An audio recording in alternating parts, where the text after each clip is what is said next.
diehard Celtics fan, and that you were attending a Warriors Celtics game recently, and in that game you were screaming that the Celtics were coming back in game one, and you were extremely disappointed in what you saw in game two. That's just that's the little bird that's floating around telling people right now. Yeah, I don't know. This birdie might be exaggerating a little bit, but there's something to it for sure. It's fun I'm trying to get my fandom back, and it's just so fun to root for a team, Yeah. and especially with them being in the finals. So I'm doing my best to fully feel the same way that I used to, but it's not 100% there, but I'm getting pretty close. When they did pull away at the end of game one, the Celtics, I have a lot of friends that are Warriors fans because I grew up around the area. Mm. So I did naturally text a bunch of people and talk my crap. So Yeah. I guess. Send a couple gifs, smiley faces, Yeah. the, Yeah. the guns and the winks. You know what I mean? Just a couple of those. Exactly. Yeah. And then there's one more thing off of Kings topics that I have to, I don't want to save it till the end, because last time I saved it till the end, and I don't think we served it enough justice here on the show. And it's this one-on-one game that I keep being told is going to happen, but it keeps getting pushed back. You said at the end of the season it was going to be made. I'm calling you out, man. I'm ready for you. 1v1. We can do 3 dribbles. I think it'd be better for me, as you can tell size-wise. I'm probably a little bit bigger than you are. And not height, I meant big wise. I think it'd be better for me to just do 3 dribbling, and I'm ready for you, bro. Anytime, anywhere. Let's go. I like 3 dribbles, man. Yeah. You just got to let me know when and where, and we'll make it happen. I'm, with off-season, going on right now, I've gotten some reps in at my gym. So I'm in all right shape right now. I think when you asked me last time was the middle of kind of me getting a little bit more access and progress with all the basketball stuff. So I hadn't been to the gym in a while, but I'm in okay shape right now. I'm not in trash shape. So let's make it happen, man. Let's make it happen, bro. Yeah, I got you on my bucket list for this summer, and then I also gotta handle something over there with the Cowbell Kingdom crew. Leo Bias talking about thinking he can beat me in a 1v1 and 3 dribble as well. Shout out to him. I just found out he's having a baby boy, so shout out to my boy Leo. But yeah, man, I'm ready. I'm ready for you. 24-hour fitness. You name whichever gym you want to go to, but 24-hour fitness will be mine. You let me know the best day for you. I got a 24 near me that I go to, so Perfect. We'll talk off air. We'll talk yeah, you off let me air. know. We'll make it happen. And Leo's been trying to ball with me too, so and I've been kind of dodging because I haven't been in shape, but I'm all right now. So He's ready. He's ready. I'm excited now, man. I'm excited. I want to thank everyone here that's joining us on the chat. I gave it a little bit of time for you guys to start coming in. The people that queued in to join us, like I said, I appreciate every single one of you. This is the King's Court. We are brought to you by RateCrushers.com. Everyone that's looking for insurance, whether it be car, motorcycle, leisure, boat insurance, these guys got you covered. Make sure you're not overpaying for your coverage. RateCrushers.com and let them know that the King's Court sent you. All right, Brenden, as you can tell by the title, I've been stirring up a ton of questions. I've been watching a ton of film, not only on the Kings, but a lot of these prospects that are coming in the NBA draft, as well as free agency and what that is going to do for the Kings and who they could be targeting. And I think the big question that looms over my head, as I see already in the chat, where's the Fox haters at right now, is I'm not hating on De'Aaron Fox, but I just need to know, do we all believe that he is the guy for the Kings moving forward? And if he is, does that make this upcoming season for him a make or break year for him? I think it's pretty close to make or break. Like maybe not so definitive one way or the other, as my dog goes crazy on her chew toy. So excuse me there. Is that right? Yeah, I mean, the team is clearly buying into his timeline with the acquisition of Sabonis, right? Like it's him and Sabonis. It's time to make it happen this next season. Like we saw them click a little bit at the end of last year. I think they only got 15 total games in together, so really not that much reps, but they clicked right away. So yeah, I mean, if we see 70 of them together next season, I think it does need to happen as soon as possible. I think I've been willing to give Fox a little bit of. I've been understanding of the whole he wasn't locked in at the beginning of last season because he was frustrated with Buddy and Bagley still being on the roster. Two guys being there that didn't want to be there and weren't supposed to be there really that season. Like, I get why that's frustrating. And then you saw almost like it seemed like that go away after the trade deadline happened, even though Tyrese ends up leaving with Sabonis coming in. I think it is time for Fox to turn it on and be that guy. And I think that he knows that. I think that he's talented enough to be that guy. I mean, the averages we saw from him at the end of the season, I know he has a little bit of a tendency to kind of turn it on at the end of the year, and it needs to be more consistent throughout the entire stretch. But I think he's good enough to prove it. I think that he's an all-star caliber player. I think he's better than a DeJounte Murray that's already been an all-star. So I think, yeah, Fox is that caliber of guy, and I think that this is absolutely the year to prove it. I mean, I think when it comes to the fan base, this is understandably probably a make or break season for Fox because they already seem to be teetering a little bit last year. I think Fox could have a questionable year and then still go on to have a good career. But when it comes to like, is he a star in the league? I think it probably is make or break next year. Yeah. Where are you at with that?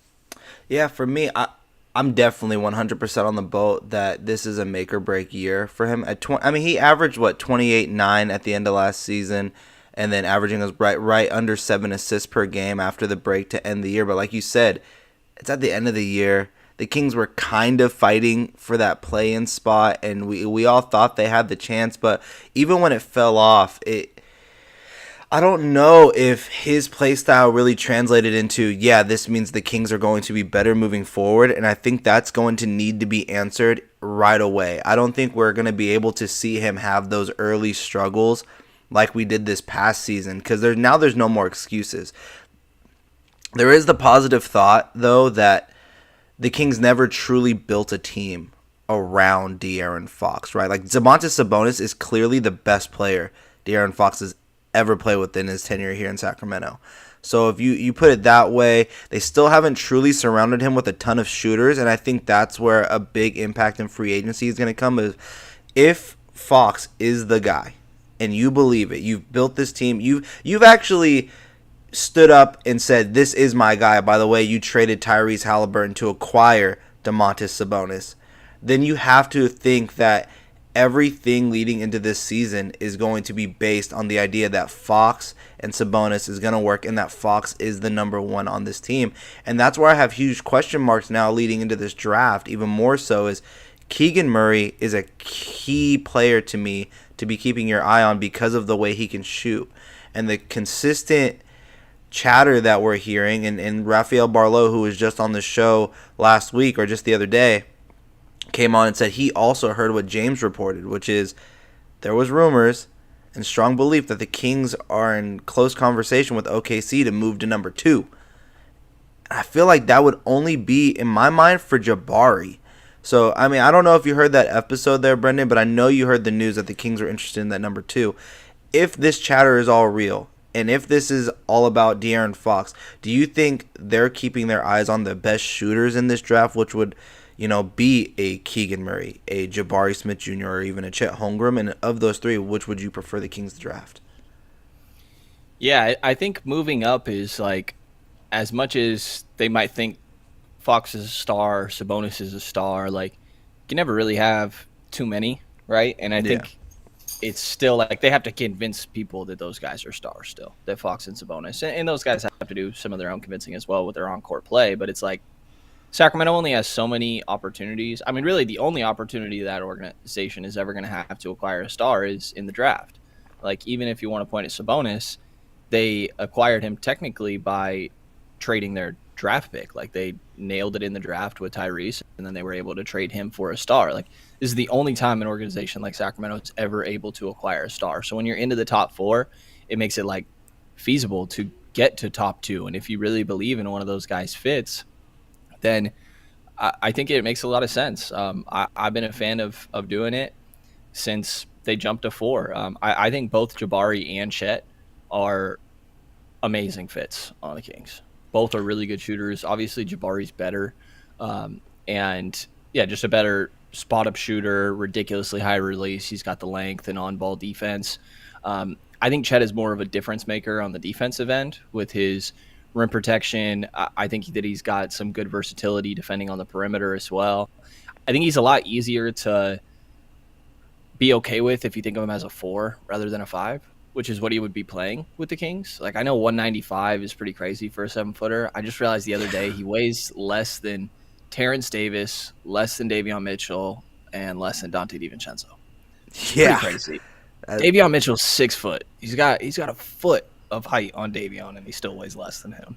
DiVincenzo's Davion's a what? little tank too, but yeah, DiVincenzo's what, 205? And he's 10 pounds lighter, and he's yeah. like a full foot taller than DiVincenzo. Like, that's why. And look, and I'm so glad you're bringing up Chet even more so, because I know you just recently did a player profile on him for the Kings Herald, right? You were just deep diving into a lot of videos about Chet. So, is there any major concern for you about that size, and if his defense can translate over to the NBA level at all? I'm weirdly not concerned. I wonder if maybe I should be more, but I feel like he's kind of being overthought. Like, his length is ridiculous. He's got a Mm. 7'6" wingspan, and throughout college, like, he never had an issue being physical. I think there were times where it's like if he tried to post up a guard and it didn't, like, he wasn't able to get great positioning. But it's like, okay, like, why is he shouldn't be posting up anyways? Like, that's not his game.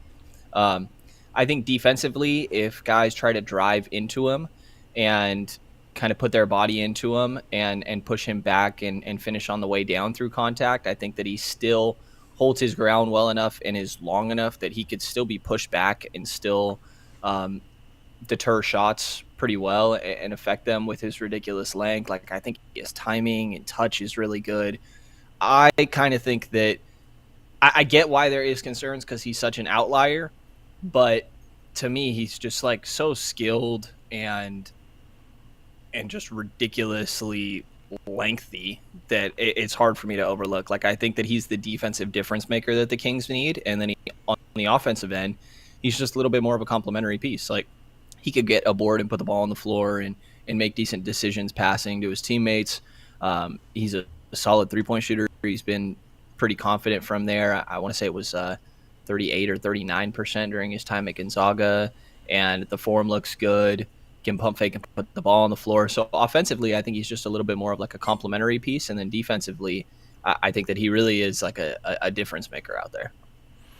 Yeah, I am still so concerned about that size and being able to talk to Barlow about it. I mean, a thing that I took away that really scared me, and I made it into an even smaller clip to just get more opinion on it, which you guys can see here on this YouTube channel later, is he said that initially, early on in his career, he believes Chet is going to struggle in the NBA, and that he believes that Chet should probably want to land in a more patient fan base, because there's going to, as soon as he gets picked in that top 3, there's going to be a target on his back because of how unique of a player that he is, and that there's so many people on both sides. There's sides like you that believe right away he's you're not really worried about it. I think he's shown so much that there were already bigger guys in college than him. He was able to defend against them. He's been this size his whole life, and he showed such a complete like offensive arsenal. He has so many weapons. I mean, he can dribble up the court as a 7-footer and then hezzy and then still drive and dunk on you, shoot the 3-pointer. I mean, he has a full game, and then obviously the defense is incredible. It's just then there's the other people that say it's not like, what is he going to do against the Valanciunas, a Jokic, and things like that. And maybe you're right. Maybe if you view him as a 4, it's a little easier on the mind, but still, I haven't seen the lateral quickness for him to be able to guard out on the perimeter if you consider him defending, let's say, even like a Phoenix team, right? Do you see him being able to guard out against a Mikal Bridges or Jay Crowder? I don't know. Yeah, I think it's something that would be a lot for Mike Brown to figure out and like super circumstantial. I think if you're dealing with anybody that is posting up, then just have Sabonis deal with it. Sabonis is like fundamental down there, and he's strong in the post. We saw him do like okay against Jokic. I think maybe his defense got like a little overhyped at the end of the year. It was better than I expected when he came out of Indiana, but I still think he's like an average defender at best. But if you're having like Sabonis defend any sort of post ups, and then Chet is the one coming over as the help defender with that length, and he's got really good timing. I think he is going to be really foul prone. Like I think he's going to take time in the NBA. I think he's going to get himself in foul trouble pretty often. I think there is going to be a little bit of adjustment to physicality, but I think that'll come with time. I think there's going to be growing pains for Jaden Ivey as well, very much so, like there would be for any guard in the league. So I see where the concerns come from for sure. To me, like just the upside is so real that I don't see how often Sacramento gets an opportunity to pick a guy like this, and it's I weirdly don't care that much about like what is he able to do next year. Like See, I but get why the that's the big question for organization me. has to, right? Like they put themselves in a spot where they have to improve next year, right? Mm-hmm. So the way I've kind of looked at it is like Fox and Sabonis playing 70 plus games together should be an improvement over what you saw last year. Mike Brown being the head coach all year long compared to 17 of Luke Walton, and then the leftover given to Alvin Gentry. Mike Brown playing all 82 or coaching all 82 should be an improvement. Dante DiVincenzo being on this roster, if he's still here, should be an improvement. Like you should be able to make other improvements to where you're in the play-in race, because last year was a disappointment. I think it shouldn't take that much for the team to be in the play-in. And I think that Chet can be an improvement next season on a Chemezi Metu or a Marvin Bagley or a Trey Lyles and be better than those guys. And I know that's not a high bar in year one, but I think that he can make the team marginally better in year one, and there will be enough of the flashes that the fan base and the other players and the rest of the organization can look at it and be like, okay, maybe he's not doing all that much right now, but we see how this is going to be one of our main guys moving forward. So I But think don't there's you enough think that's other the big ways. concern? Because, like you said at the top of the show, that this could be Fox's make or break year, and if we're dictating, our off-season choices based around Fox, do we really want to go after not only because to move up in this draft, they're gonna have to give up possibly 2023 or 2024's draft pick to move up, and next year's draft class is arguably going to be way better than this one. And I'm only saying arguably to be polite. Like next year's draft class is going to be way better than this one. So why move up to get a project? That's why I said it on the last show I just did. I said the only way I would be okay if the Kings moved up to number 2 is if they knew it was going to be Jabari or Paolo. I don't think you can sign on to get a project. I think Paolo, at least I'm a big Banchero. I think Banchero is the best player in this draft. I really do. I'm a big Banchero guy. I think he can do everything you want offensively, and I mean everything, including passing, handling, everything. And defensively, while there are struggles, especially with his lateral quickness and things like that, I feel like he fits the mold of what this team really wants to do. They want to run, they want to shoot a ton of threes, and they want to grab rebounds. Just by his size alone at 6'10", he's going to grab rebounds. He can push the ball up the court. They wanted to get a Ben Simmons. Guess what? You can get that type of player. Not saying he's going to be Ben Simmons. Obviously, Simmons was an amazing defender. But that type of player in Banchero, that I'm okay with moving up for. A sharp shooter, one of the best shooters we've seen in a long time coming out of a draft at his position in Jabari Smith. That makes sense. He's also a lockdown defender, both on the perimeter and down low. He has actually a solid base. I'm surprised because he seems like he's kind of frail, Jabari, like at least for the position. But he holds his own down low, and he has great lateral quickness. I love his fit here for the Kings. But with Chet, like you said, it could be a year. Maybe it's next year. That's why I feel so uncomfortable, because it seems as if there's a growing belief that Jabari is a clear number 1 to Orlando. And if that means Chet or Paolo at 2, I'm being honest with you. I'm on the opposite side where I think Chet could be amazing. I really do. I think Chet has all the tools to be special, like you said, for all those reasons. He's such a unique talent. I think someone on another show commented on this and was like, he's just such an aberration. Like, you have to try and get those type of players because you never know when that'll ever come back again. He could be Kristaps Porzingis 2.0, which is a better version of what we're already seeing now. I don't know, man. I just think Paolo is everything he's gonna be with so much superstar upside. And even if he doesn't get there, you're still getting a facilitating big that can rebound, pass, and shoot threes. And I really think that helps you right away. Yeah, I mean, I wouldn't complain about Paulo. Like, I have all of Jabari, Paulo, and Chet, like, all in the same tier. I think any team could easily justify taking any of them over the others, including the Kings. Like, I have no issues with Paulo's shooting. I think he's a solid shooter.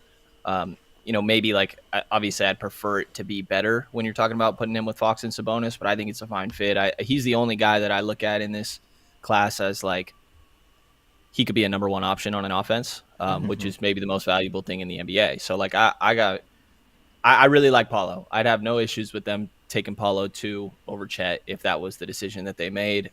I would go Chet. I think that like Fox and Sabonis can handle more responsibility on the offensive end, and then you have somebody that can be a little bit more of a difference maker on the defensive end.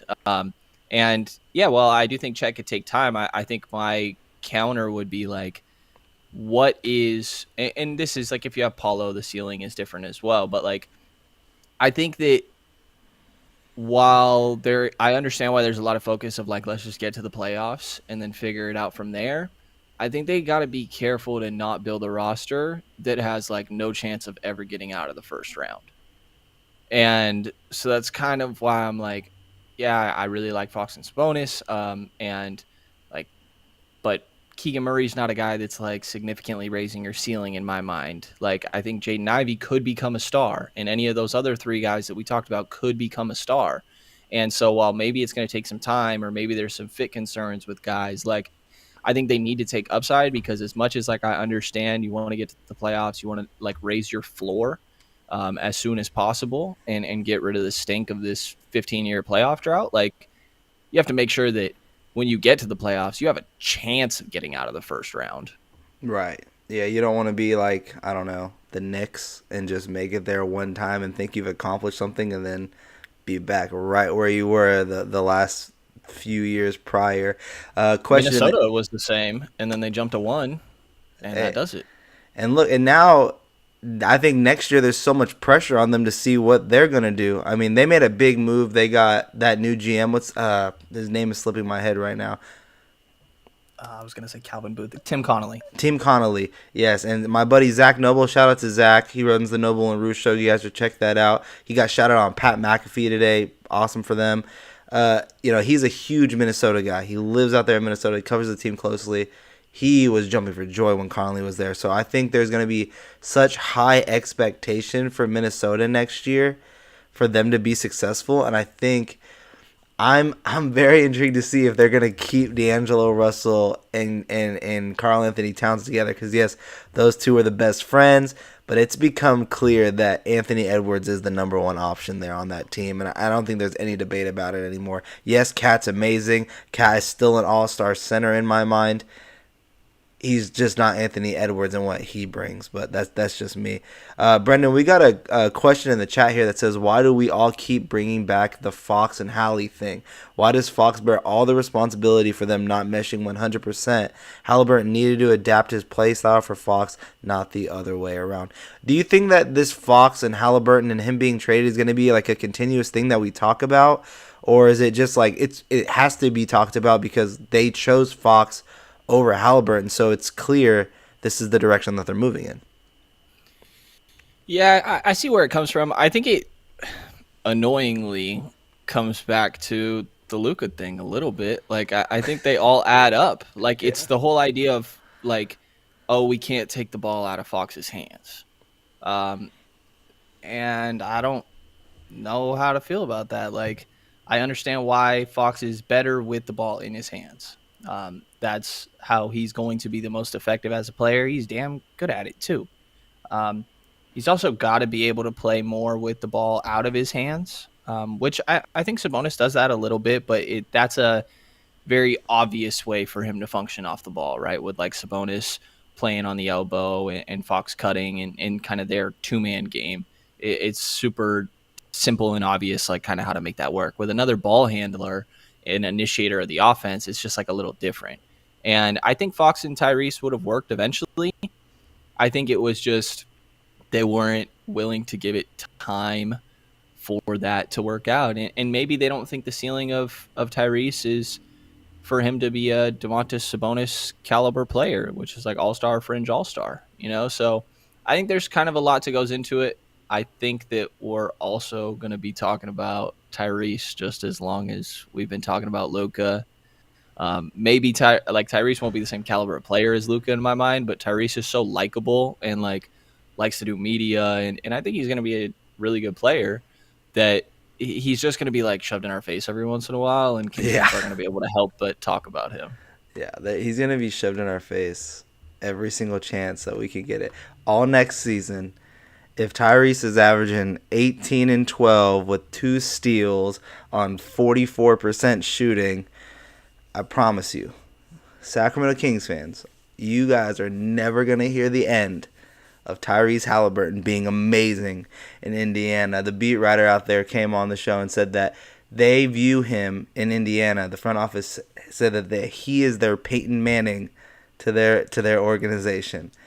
And he said that's such high praise because Peyton Manning has a statue in Indianapolis. So that's pretty crazy for me to hear that. But wow. But Brenden Nunes joining us here on the Kings Court podcast, 1/3, I'm sorry, of the Kings Beat, host of the Kings Pulse podcast, and of course the beat writer for the Kings Herald. We're gonna take a quick 15-second break. We just built this new commercial for Rate Crushers. You guys check this out, and we'll be back on the other side of it.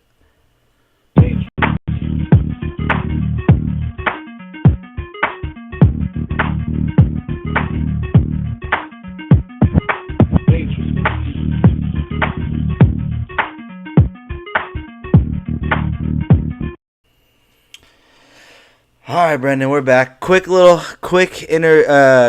that we made there for Rate Crushers. Like I said, guys, if you guys are looking for insurance, whether it be for car, motorcycle, boat, mortgage, any type of insurance you need, head over to the brokers at ratecrushers.com and let them know that the Kings Court sent you. So we've talked about the draft quite a bit. I think we know that moving up would probably be the best bet for Sacramento to get a talent that makes the most sense in terms of fit, as well as potentially being a cornerstone for the future for this franchise.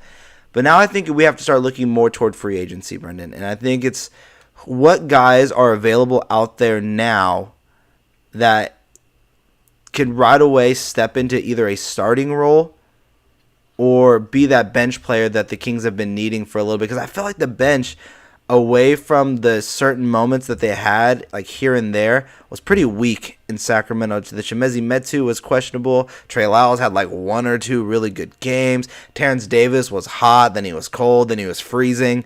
I feel like it's pretty clear that the Kings are gonna need some bench help here. I have Sporadic. I can never pronounce the name of this website. If you can, please help me out there. And I have all the unrestricted free agents. Spotrac, there you go, perfect. That makes way more sense, honestly. I have all the unrestricted free agency names here. I don't know if you have that pulled up at all, but are there any names that stick out to you as someone not only that is available, but someone that you think the Kings really have a good chance at signing? Yeah, it's tough because the Kings are really just working like with their MLE, which is just about a little over $10 million a year. So I don't know. It's hard to find like serious difference makers in that range, and I think because a lot of teams are working with an MLE, like we've seen in years prior, a lot of guys that maybe aren't worth an MLE get paid that amount, and then it puts you in a weird situation with your books. Like maybe Dante DiVincenzo isn't worth an MLE, but there's a chance he gets it in the open market. I think he is, and I like DiVincenzo, but you never really know. One that stands out to me, a guy that I've liked for a while, but I get why the shooting might be concerning, is Kyle Anderson. I really liked his defense. I know that he's not typically like what you think of with like a high-paced offense with the slow-mo nickname and everything, but I think he like works a little bit like HB, like Barnes in transition, where I do think he still does really excel in that aspect. But to me, like that's the defense, length, and a little bit of playmaking. But he probably doesn't make that much sense because he's a little bit of a suspect shooter, and I don't know that the Kings can take on anybody that has even like a slight question mark when it comes to shooting and spend that type of money in free agency.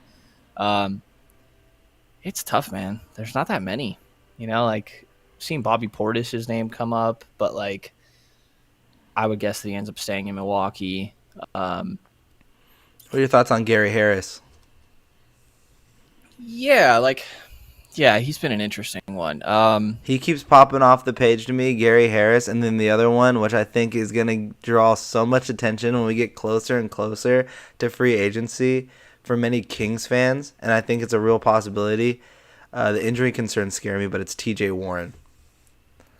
TJ Warren is both of these guys, right? Warren and Harris have probably been mentioned last couple years a handful of times over. Yeah.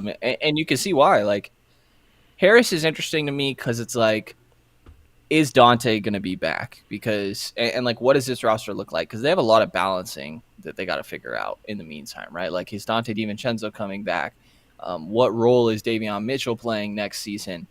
Is Justin Holiday going to be here? Is who am I missing? Is Terrence Davis going to be active and like play a significant role on this roster? Because if all those guys are back, which I would guess at least one of them, if not two, are not, then there's no like role for a Gary Harris really.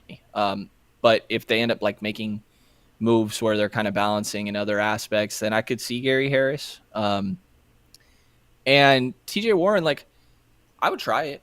I mean, it's interesting. The other one is Victor Oladipo. That's really interesting to me. He's got a relationship with Sabonis. I want to say twice they were traded together from OKC from Orlando when Sabonis was traded on draft night. It was with Depot, and then they got traded from OKC to Indiana together. Don't know what their relationship is actually like, but I would assume that spending that much time together, they probably have an all right relationship. And I was really shocked at how well he was moving when we just saw him in the conference finals. Like, he looked like he still had some burst to him. Maybe he's out there trying to do a little bit too much sometimes. But I think, like, for a team that's trying to make something happen sooner rather than later, like, he's kind of an upside swing in free agency that's interesting to me. And I think, like, TJ Warren falls under the same category. It's two guys that, like, I wouldn't mind trying. Yeah, I feel you say Victor Oladipo's name and it makes me smile because I feel like so many fans, like I'll be at the gym and I can hear like Kings fans talk about like Kings should go after Oladipo. Like think of a backcourt of Oladipo and Fox together. They would be so fast and they would be crazy unstoppable. But then on the flip side, you'll hear them talking about Jay Ivey and saying like they don't fit. It's the same conversation with Victor Oladipo, guys. Right. It makes no sense to me how you guys don't see it. But with Oladipo, I feel like if he buys into the idea of being a six-man like he was in Miami, I feel like he would flourish in Sacramento. Not only do I think fans would love him, he's obviously going to get plenty of opportunity to be a starter. I think there's going to be games where all starters in this season, no matter what team you're on, you get breaks. You get nights off. It's just a thing that happens in the NBA now. But I really do feel like there's a fit in Sacramento here. And then you bring in the idea of Mike Brown, a defensive coach, after he just left the culture that was built in Miami. I think there are strong ideas to go after a guy like Victor Oladipo. That makes a ton of sense. And then with TJ Warren, to fill in that role of a Metu or a Lyles, just that stretch four, I think people forget how good Warren was prior to the injuries. I mean, the dude was averaging like 18 points, 5 rebounds, 5 assists, and a steal and a half a game. And I could be overdoing those stats a little bit, but I'll never forget the Jimmy Butler back and forth game between him and Warren. Oh my gosh, the shooting back and forth. I mean, look, it was so hot that game that the fire trucks are flying by me right now. They're remembering it. It was that. Just look up that game, look up that matchup. It's a lot of fun to watch. A healthy TJ Warren and a healthy Victor Oladipo added to this team, I think, makes tons of sense. The big thing for me, and you kind of touched on it, it's the reshaping of this team. I feel like before the Kings make any signing, Brenden, they're going to make some types of trades first. And I think they have to before they can make any moves because they don't know what they should be signing yet. Would you agree? Yeah, I mean, we saw the issue with signing Alex Len and trading for Tristan Thompson, and then it's like, oh crap, we're actually able to keep Rashawn Holmes. So now we have way too many centers going on. So yeah, no, I'm with you. I think Rashawn Holmes, it kind of comes back to him. Like he's the one that I think if he's on the roster at the beginning of the year, like what are we doing? Because I would assume that's like, oh, we didn't get a deal that we really liked for him this offseason, so we're going to kind of be patient because we'll get a better deal in the middle of this season. And you're doing the exact same thing that you did with Buddy and Bagley, where it's like, this guy does not fit on this team right now. I don't know. We haven't heard anything about like Holmes not wanting to be here or anything, but like, I would imagine that's not a desirable situation for him. Like they haven't shown that they want to play him and Sabonis alongside each other. And if Sabonis is playing 35 minutes a night, there's only 13 left for Holmes. And I think he's way better than that sort of give a player that deserves to get way more minutes than that sort of range each night. And I think that he should have decent value in the league. You know, it's interesting to see how the off court stuff that's been going on will affect him. That's seemingly been settled, but we'll kind of have to see how that goes. But I think when it comes to like on court production, it's easy to pitch last year as the outlier because of his multiple eye injuries. He had COVID, and then Sabonis comes in. Like, guy was just never able to get in a rhythm. He's not somebody that had all too many injury issues previously. And a couple years in a row before that, he was one of the most efficient big men in the league, a great pick and roll player, a really good switch defender, even if his rim protection maybe needed a little bit of help. Like, I think it makes a lot of sense for a team like the the Clippers The Hornets. switch a whole lot. The Hornets make a lot of sense. I think there's something like to speculate about with the Hornets having 13 and 15 in this draft. Like, can you get one of those for Rashawn Holmes? Maybe. And get your guy Patrick Baldwin or something like that. I'm a big Tari Eason guy. I wouldn't really complain either way. Yeah, I think it's interesting. And the Hornets just got to try out Montrezl Harrell at the end of last season. I think Rashawn Holmes they're different, but I think Rashawn Holmes is just a better Montrezl Harrell, and they got a little bit of taste of like playing somebody with that sort of style. And I think the Clippers make a lot of sense because they switch a lot. I think they could use another big alongside Zubac that gives them a little bit of a different style. Could you get a Marcus Morris or a Luke Kennard? Like, you'd probably have to offer a little bit more. I don't know. I think Holmes is, to me, outside of the draft, Holmes feels like the first domino to fall. Yeah, I agree with you on that one. Holmes has to be the first domino to fall. His contract, being that it's only 3 years, it's such a reasonable contract at $11 million a year for what he was able to do. And everything I keep hearing about, you've probably seen them. You and the Kings Herald crew guys over there like to give me a lot of crap for my trade machine magic that I like to throw on Twitter. And I keep putting. I haven't talked to Eddie crap for what it's worth. You haven't, no. But if one person's laughing, I'm assuming he's showing somebody else, and that's going to be a part of that team. So I'm assuming you've seen them at one way or another, and was like, "This guy's crazy." I mean, I'll even tell you this: James was on your guys' show, and he said, "Vince, I'm revoking your trade machine card." And I don't like my library card tampered with. Okay, it's a free machine. I like using it. I like stirring up conversation. But I think Rashawn Holmes can bring back decent value. And I think if you package him with the right pieces, you can get a solid player in return. I think, like you said, though, people are looking at last season and not really considering all of the obstacles he had to go through. The double eye injuries. I believe he also had an ankle injury. He got COVID. He lost a cousin. Then he had to deal with this whole legal situation.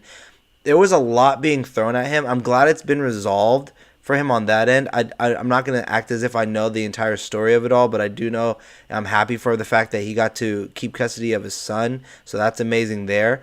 But, yeah, man, I feel like Rashawn Holmes is going to be the number one piece, like you said, to fall. The first domino to fall that will trickle into other moves that could happen. And for me, from certain people that I've talked to, is the Hornets are heavily interested still in Rashawn Holmes. And if you guys don't remember, heading into the offseason last year, the expectation was that the Hornets were going to sign Rashawn Holmes. That was the whole entire plan. And then on draft night, the Hornets made a deal that acquired Mason Plumlee. And then they moved off of Rashawn Holmes. And that was the same reason why the Kings went out and acquired a Tristan Thompson and a Alex Len, is because they thought that Holmes was gone. So after seeing what Mason Plumlee was able to not do, and the questionable defense that you saw continuously by Montrezl Harrell, I think Rashawn Holmes makes perfect sense for a player who was top 5 in field goal percentage the prior season, top 5 in blocks per game, great in pick and roll switches. He makes the most sense for an up and down team like the Hornets. So I really like that there. A trade for you, because we bring up the trade machine. Would you be okay with the idea of doing Rashawn Holmes for Kelly Oubre? And what, Oubre has 1 year left, I think? 1 year left, yep. Probably. I mean, it depends like what else is out there for him, right? For Holmes, but I think that I do like the energy that Oubre brings. He's a wing player that, I mean, the Kings definitely need as many wings as they can get. So if you're getting the all right shooting version of Kelly Oubre, then I'm all for it. Like I think that sort of deal is something that I wouldn't love, but I would understand and be cool with. You know, they need the wings, they need the defense, they need the versatility, kind of energy. Like he's still young, so yeah, I could get behind it. Did you see my SGA idea? I did not. I do love SGA.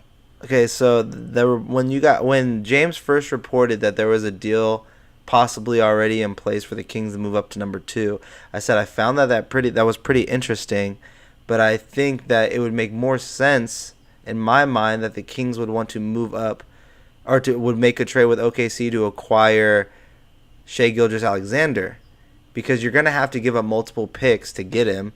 So let's say you give up, I think the deal I had, and I don't have it in front of me, which I wish I did, was you give up the number 4, Donovan Mitchell, Rashawn Holmes, and sign and trade for Jeremy Lamb, as well as giving up next year's pick and a top lottery protected 2026 pick, and in return you get Shai Gilgeous-Alexander. So you give up a big package. So it was 2 or 3 first rounders was that? Well, it's a lottery protected in the third one, but yeah, so it's 3 first rounders, 4 if you consider the fact that Davion Mitchell is only going into his sophomore season. So he was another first round pick. That was actually a lottery pick. So I think you're getting a heavy haul for a shooting guard / point guard in Shai that is under contract for 5 years. Yeah, I mean, I would do it. Like, it doesn't make sense in your mind. For not only the Kings, from both sides, Oklahoma City. Because I've been getting a lot. So for example, I had Bryant West on Monday of last week, and he said he loves the trade for Sacramento, but does not believe that OKC would do it because he believes that OKC is closer to the play-in or just as close to the play-in as the Sacramento Kings. And I heavily disagreed. I think that the Oklahoma City Thunder are okay with acquiring as much young talent as possible. And if they can have picks that are not only just picks, they're Sacramento Kings picks, which are more valuable than probably any other team's picks in the NBA. You get to hold on to those to potentially make bigger deals or find a better player later on. I feel like that makes more sense to them. But, that's just my opinion. Yeah, I think that if Shai is okay with how things are going in OKC, then it probably doesn't make sense from their point of view. Because I think that they need that top-end talent. I think it could make sense, but if I was making the decision for OKC, I'm hesitating a lot. I'm going to tell you right now, my idea of their starting lineup, because they like Jaden Ivey so much, right? So they get to keep number 2. Let's just say at number 2 they draft Chet.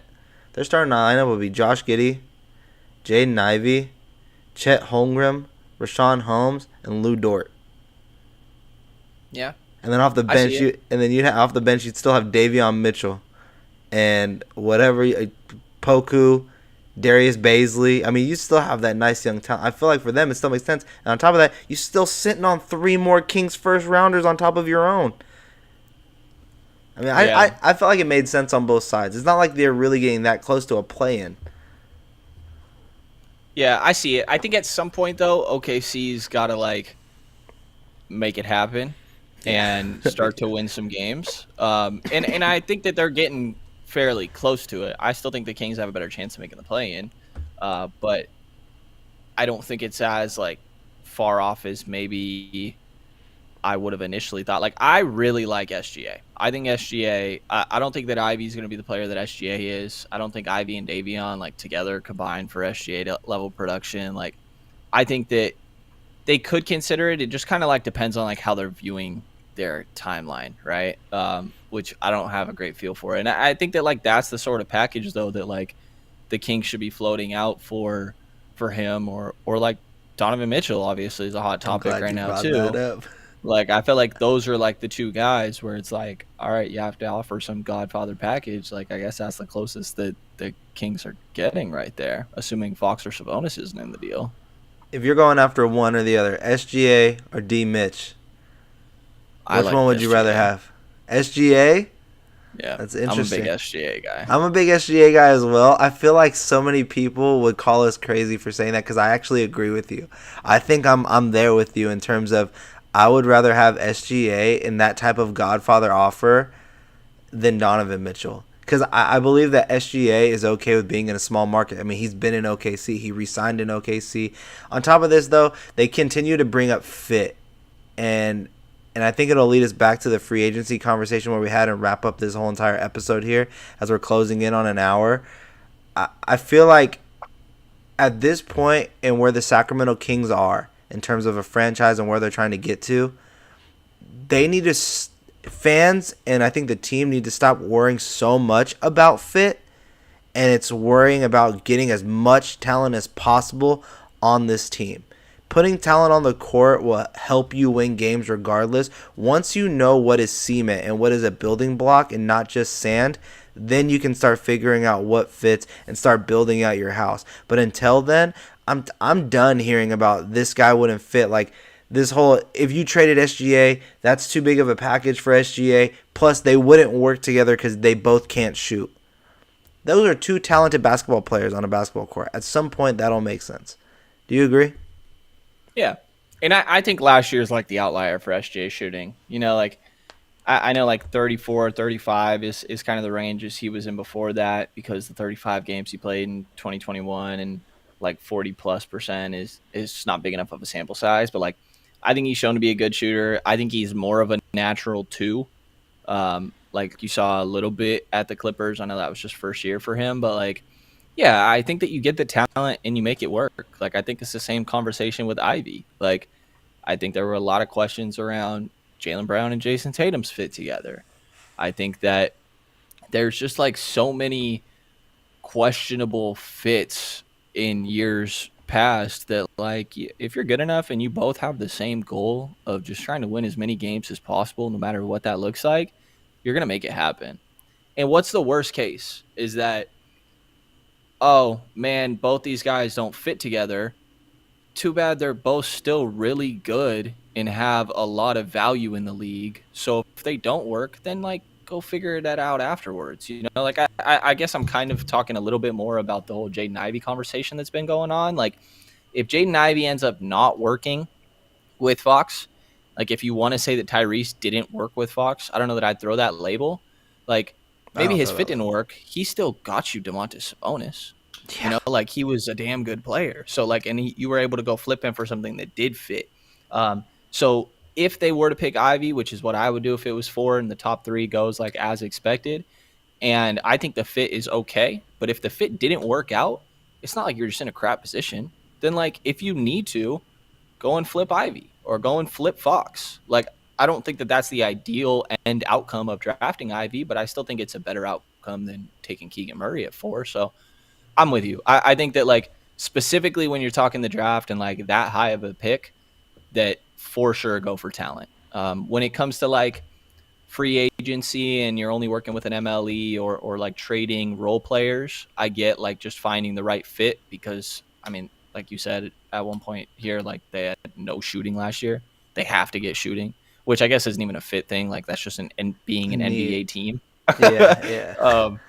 But yeah, so I think that with some of the smaller moves, I get worrying about fit, but with your bigger splashes, just go get talent, dude. Like they haven't had enough.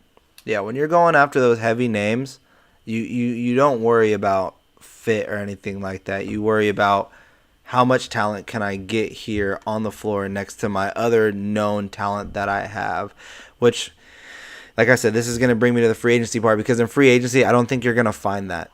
And I think this is where we need to address what we see are big needs for the Kings. So in free agency, Brenden, what do you have as the Kings' go-to needs? Like, what do they need to address by the time free agency is over? By the time next season starts, they need to have this type of stuff on their bench or on their roster.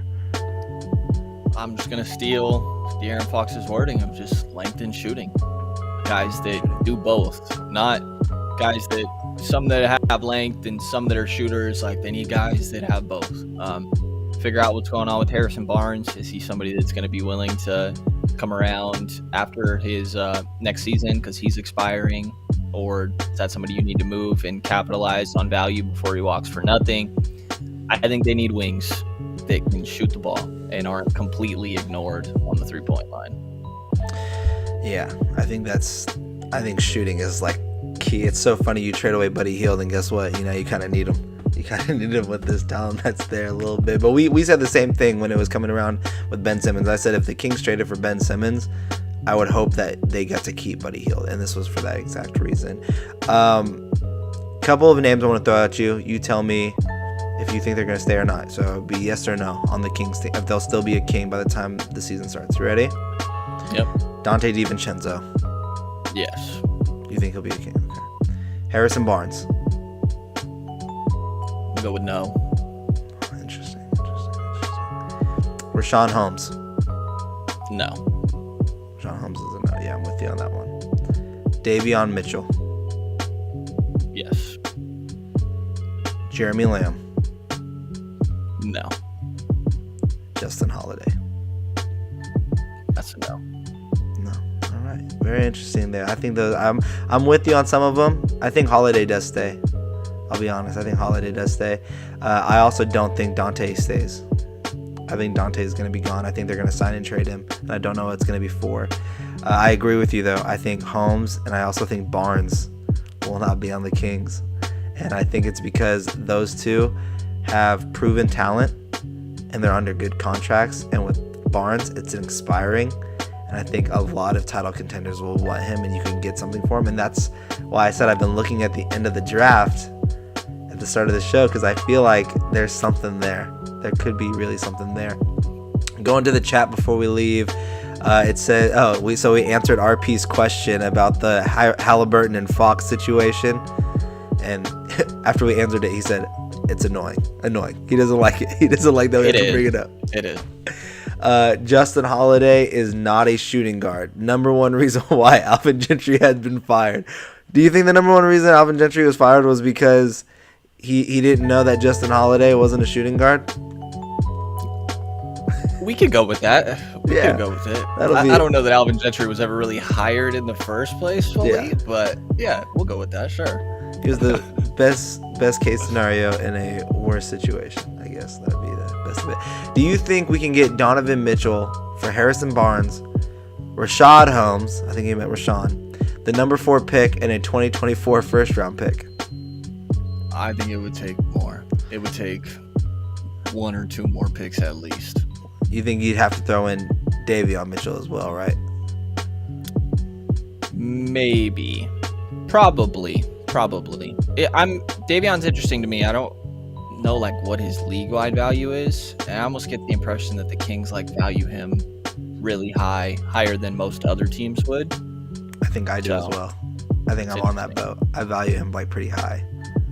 I don't think I should. I don't know. I really don't know, because from everyone I talk to, they don't. Because I think Toronto would love to have a player like him, but every time I talk to Toronto, they say, "Who is this guy?" It's pretty straight. It's crazy. The whole talk about his crazy work ethic, I think, after coming back from an off season is where you see how much like that's going to shine through going into next year. Like, how much was he able to improve in this off season? Rashawn Holmes and the Kings' second round pick for Joe Harris. Would you do it? I thought Rashawn Holmes by himself for Joe Harris is good enough. Yeah, I mean, I think you probably could do that. I don't think that you need to include that second rounder like you're talking about.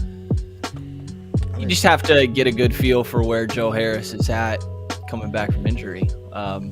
So if he's moving well, sure. Let me ask you one more thing. Do the Kings pick at 4? No. Especially if we're accounting like that they could pick somewhere else in the draft. Yeah. Just do the Kings pick at 4? No, I'd be shocked. So you're telling me that if there was a betting line on this, you're telling people I would bet on the Kings not taking anyone at that 4th spot. I'd hesitate to give anyone betting advice and then it come back with no. This is not a betting show. I'm just saying if you were a betting man, you saying that you're betting against them picking up. Yeah. I was just messing with you. Yeah, I would for sure bet against them picking it 4. Yeah, me too. Okay, I have to ask you one more on these. Do you think they're trading up, or do you think they're trading down? I know. More likely trading down. See, I'm on the opposite. I think it's more likely they're trading up.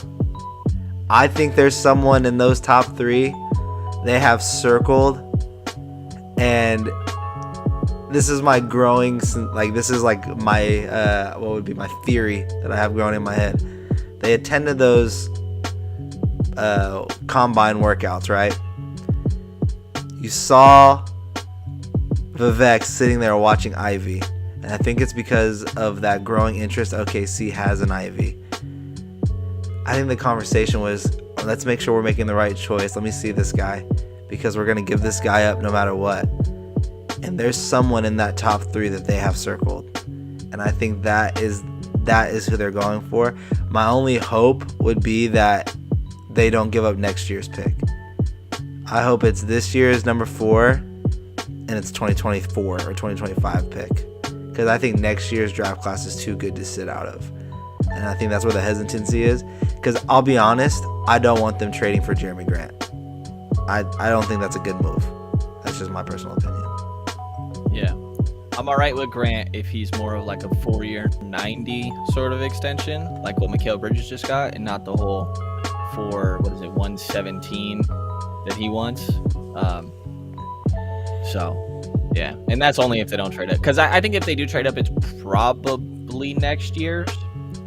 But I'm with you at the top of next year's draft is crazy. Like, give me top 4 protections at least. That's probably all you can get if you're trying to trade up.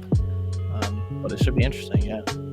I guess if you're trading next year's pick, you're really thinking you're a playoff team and you're not even going to be in the lottery. So that would be interesting. Which I think is the hope.